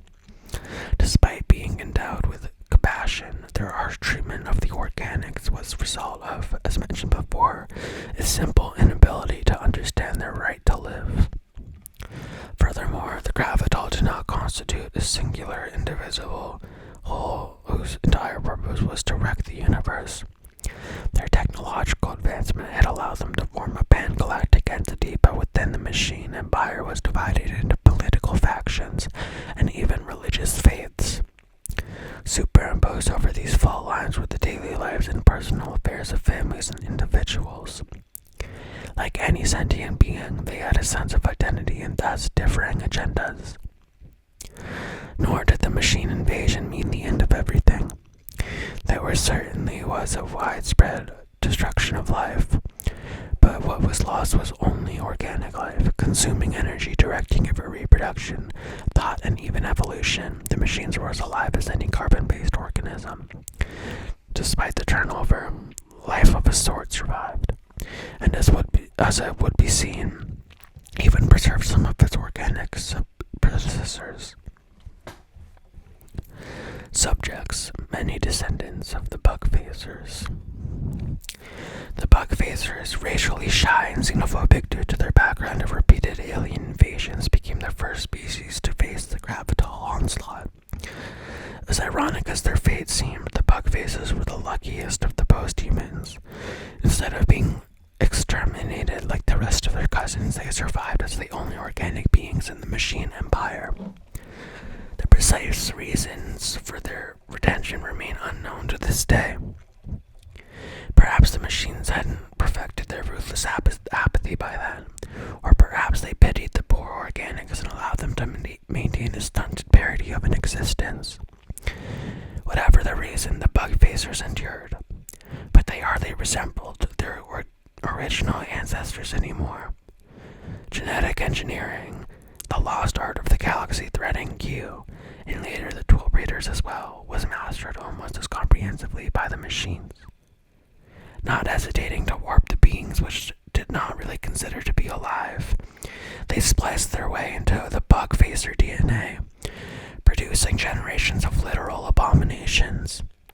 Would a woman or man of today would show any apprehension towards reassembling a computer or even recycling trash? Such was the attitude of the triumphant Gravital. Thus, multitudes of subjects were produced, distorted to such an extent that even the meddling of the Q seemed comparatively timid. Most of them were used as servants, caretakers, and manual laborers. These were the lucky forms. Some submen were reduced to the level of cell cultures, useful only for gas exchange and waste filtering. Others were molded into completely artificial ecologies, baroque simulations that served only as entertainment. Some machines, with their still human ambitions, took this practice to a new level and produced living works of art, doomed one-off creatures who existed purely as biological anachronisms.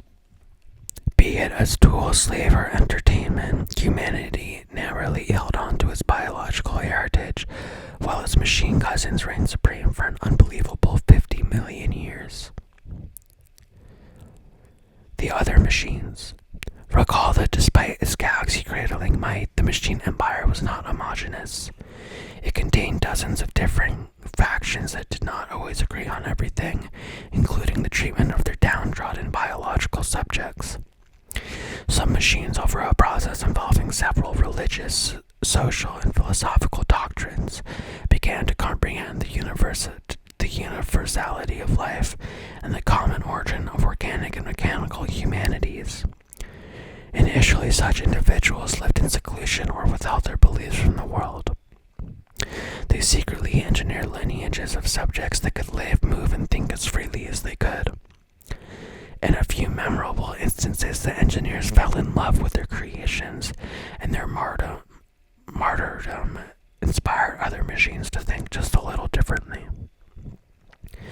Eventually, the ideology gained enough momentum to be practiced openly in everyday life.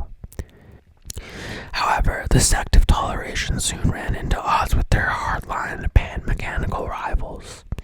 The seething intolerance between the two factions finally broke free when some tolerant machines wanted to set several worlds aside for the unrestricted development of biological life. All hell broke loose, and the machine empire, an apparently seamless monolith of the galaxy, experienced its first short, bitter civil war. The war did not cause any lasting damage, but it plainly illuminated one fact. The greatest entity of the galaxy had ever seen was not without its problems. Fall of the Machines, Return of the Spacers. In the longer run, the internal struggles of the machine empire just might have led to its downfall. But there was no need to wait that long, as the empire died a shorter but immensely more cataclysmic death. For a long time, the machine and Asteromorph empires had been eyeing each other nervously. They hadn't yet run into open confrontations, as the Asteromorphs kept mostly to their outer space arcs, and the machine empire occupied the planets. In almost every inhabitable solar system of the galaxy, the same upside-down tension built up between organic beings living in the void and machines inhabiting perfectly terrestrial worlds. Power was evenly balanced between the two rival empires. Moreover, this balance involved forces strong enough to destroy planets en masse. Each side knew that any kind of war would result in mutual annihilation, and only insanity could start such a conflict. Well, the post-Civil War empire of the machines did go insane, in a sense. In order to divert attention from internal struggles, it needed a new enemy to consolidate its rival factions against. How unwise that this enemy became to be the Asteromorphs. It is unnecessary and nearly impossible to describe the carnage that followed. The conflicts lasted anywhere up to a few million years, and the resulting loss of life, both mechanical and organic, made the initial machine genocide seem irrelevant. When the cosmic dust settled, the winners displayed themselves. The conquerors were their Asteromorphs, changed beyond recognition after 50 million years of continual self-perfection. Their grossly hypertrophied brains stretched out like wings on either side, and their finger-derived limbs had formed an intricate set of sails and legs. Endowed with superior technology and limitless patience, these beings almost completely destroyed the machines, despite losing a substantial number of their own species.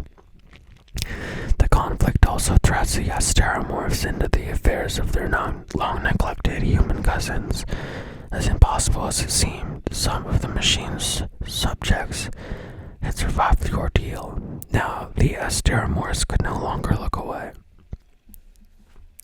With the machines gone, it was up to the Asteromorphs to clean up after them. They took up the subjects and used their genetic heritage to populate entire planets. During this age of reconstruction, many Asteromorph world builders emerged as true gods, creating inhabited worlds almost out of scratch. Their subjects, meanwhile, became the inheritors of a truly new, war-torn phoenix of a galaxy. The post-war galaxy.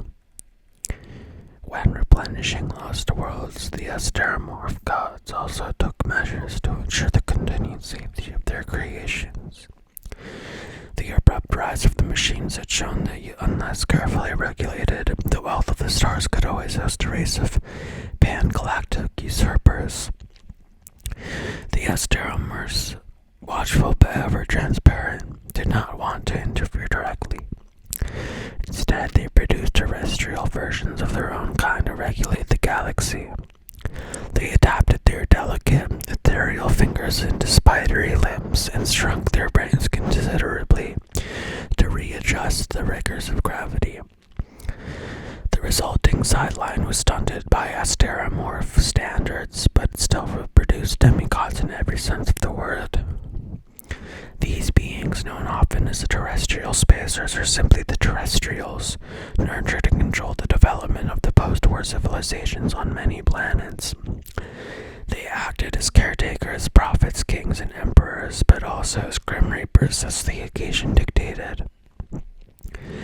The endeavor did not always proceed as smoothly as planned, of course. Most of the time, the newborn races refused to heed their mentors, and in several cases even rebelled against them. Needless to say, this crime was always punished with a swift extinction. Furthermore, even the terrestrials grew corrupted. Instead of offering guidance, terrestrials on many planets simply played God, weaving contrived religions around themselves to shamelessly exploit their subjects. It was not ethical or even productive, but this method seemed to guarantee more stability than actually trying to bring up the new races. This way or another, organic sentience reclaimed its dominance in the galaxy. The new empire, managed by terrestrials, populated by a myriad descendants of the subjects, and overseen ultimately by the omniscient Asteramorphs, achieved greater progress and a longer-lasting calm in the galaxy than all its predecessors combined. The new machines. Long after their fall from grace, the machines still clung on to existence. During the initial aftermath of the war, the Asteramorphs had planned to exterminate every last one of them, only to discover that the machines were simply too useful to destroy. For millions of years, they had perfected the interface between mind and machine to such an extent that they could live and operate in the most inhospitable conditions. Such beings, deprived of their galaxy-straddling power, would make invaluable contributions to research and exploration in the new empire. It was a sense of poetic justice in all of this. The machines, who once distorted biological life forms to their whim, were finally treated to a similar fate. To begin with, the Asteramorphs completely scrapped their ability of self-contained gravitational manipulation. The very force that had rendered them invulnerable in the first place. They were given finite lifespans and slightly numbed imagination so that history would not repeat itself. The degradatory nature of these changes, however, did not imply an overall regression. Unlike their ancestors, the new machines were endowed with nanotechnological bodies that could remodel themselves continuously, which meant that they could come in every shape and size imaginable, and then some that could not. A machine citizen could live for some time in the void of the space, conducting research, and then transform into a completely different body plan for a holiday on a cometary halo, tropical jungle, or a methane ocean. He or she would also make the trip personally by growing temporary hyperdrives and ramjet engines. Despite their breathtaking versatility, the machines are never as common or prominent, even after completely accepting their role as lowly citizens of the new empire. The greatest wars in conceivable history had ingrained the organics with too deep a mistrust of their mechanical neighbors, and the new machines were always treated with a degree of discrimination. The sins of their fathers had come to shackle this most splendorous of all human species. Second contact. With successive waves of machine-aided discovery and colonization, the new empire grew exponentially. Such was the growth of wealth and progress that its description would need the use of concepts that remain unexplored today. To talk with a man of today about the comings and goings of the new empire would be akin to giving lectures of 20th century geopolitics to a hunter-gatherer. This magnificent entity was not blinded to the universe around it. It tuned in its eyes, ears, and sensors and probed the events of the surrounding galaxy. The new galactic suspected that the surrounding nebulae might also have their indigenous folk, and it was wise to contact them before a misunderstanding or conflict could occur. On a darker side, these observations also served as lookouts for potential invaders. Even then, the memory of the Q was not forgotten. The discovery was eventually made. One of the neighboring galaxies was showing patterns of activity that were unmistakable signs of a sentient organization. Some thinkers reveled in the discovery of a new civilization, while others feared the return of the Q. Fortunately, this second encounter with an alien species proved to be a peaceful one. Perhaps the intelligences of both galaxies were finally mature enough to meet without quarreling. The other interconnected unions of different beings presided over by various kinds of amphicephali, bizarre creatures that resemble giant snakes with heads on both sides, one of which bore a secondary retractile body that they would use to interact with the world. Apparently, they had undergone alternating series of regressions, evolutionary radiations, and self-imposed genetic makeovers, just as humanity had. With all their wild difference, the amphicephali were welcome. They were the first, but surely not the last. Earth rediscovered. The purpose of this work is not to describe the limitless progress that followed the crust galactic contact. One could go indefinitely chronicling how the United Galaxies re-encountered and subdued the Q, how they cradled their suns with artificial shells, multiplying their inhabitable zones by a billionfold, how they crisscrossed interstellar space with wormholes and made travel a thing of the past. Ultimately, descendants of those beings even conquered time itself, prolonging the existence of their minds indefinitely via rejuvenating technologies. For a time, all men were gods. But from your vantage point, one discovery truly stood out in this orgy of advance. Compared with gargantuan achievements like the taming of space and the construction of the star shells, it was a mere blip, a revelation of long-forgotten trivia. This was the rediscovery of Earth, the birthplace of humanity, where the omnipresent asteromorph, the star-gliding machine, and the millions of humble resident races could all trace their origins. It was made quietly by a singular researcher combining the vestiges of forgotten history, decade after decade. Millions of years of wars, innovations, and extinctions had buried the evidence thoroughly and comprehensively. When she finally came across irrefutable evidence, nobody was around to celebrate. That would come later. Return. The discovery sparked a certain amount of interest, although nowhere as much as other breakthroughs had.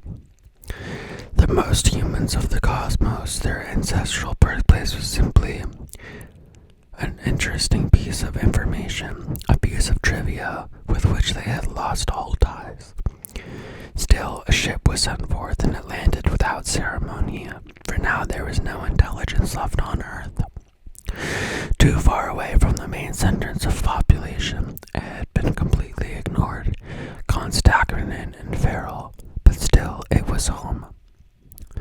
When the explorers stepped out, human feet trod on old Earth once more. After an absence of 560 million years, mankind was back home. All tomorrows. I must conclude my words with a confession. Mankind, the very species which I've been chronicling from its terrestrial infancy to its domination of the galaxies, is extinct. All of the beings which you saw on the preceding pages, from the lowly worm to the wind-riding sail people, from the megalomaniac Gravital to the ultimate galactic citizens, lie a billion years dead. We are only beginning to piece the story together. What you read was our best approximation of the truth. Why did they disappear? Perhaps it was a final, unimaginable war of annihilation, one that transcended the very meaning of conflict. Perhaps it was a gradual breakup of the United Galaxies and every race facing their private end slowly afterwards. Or perhaps the wildest theories suggest it was a mass migration to another plane of existence. A journey into somewhere, sometime, something else. But the bottom line is, we honestly don't know. Ultimately, however, what happened to humanity does not matter. Like every other story, it was a temporary one, indeed long but ultimately ephemeral. It did not have a coherent ending, but then again, it did not need to. The tale of humanity was never its ultimate domination of 1,000 galaxies, or its mysterious exit into the unknown. The existence of being human was none of that. Instead, it lay in the radio conversations of the still human machines, in the daily lives of the bizarrely twisted bug-facers, in the endless love songs of the carefree hedonists, the rebellious demonstrations of the first true Martians, and in a way, the very life you lead at the moment. Many throughout history were unaware of this most basic fact. The Q, in dreams of an ideal future, distorted worlds it came across. Later on, the Gravital, with their insane desire to recreate the past, created the biggest massacres in the history of the galaxy. Even now, it is sickeningly easy for beings to get lost in false grand narratives, living out completely driven lives in pursuit of non-existent ultimates, ideals, climaxes, and golden ages. In blindly thinking that their stories serve absolute ends, such creatures almost always end up harming themselves, if not those around them. To those like them, look at the story of man and come to your senses. It is not the destination, but the trip that matters, and what you do today influences tomorrow, not the other way around. Love today and seize all tomorrows.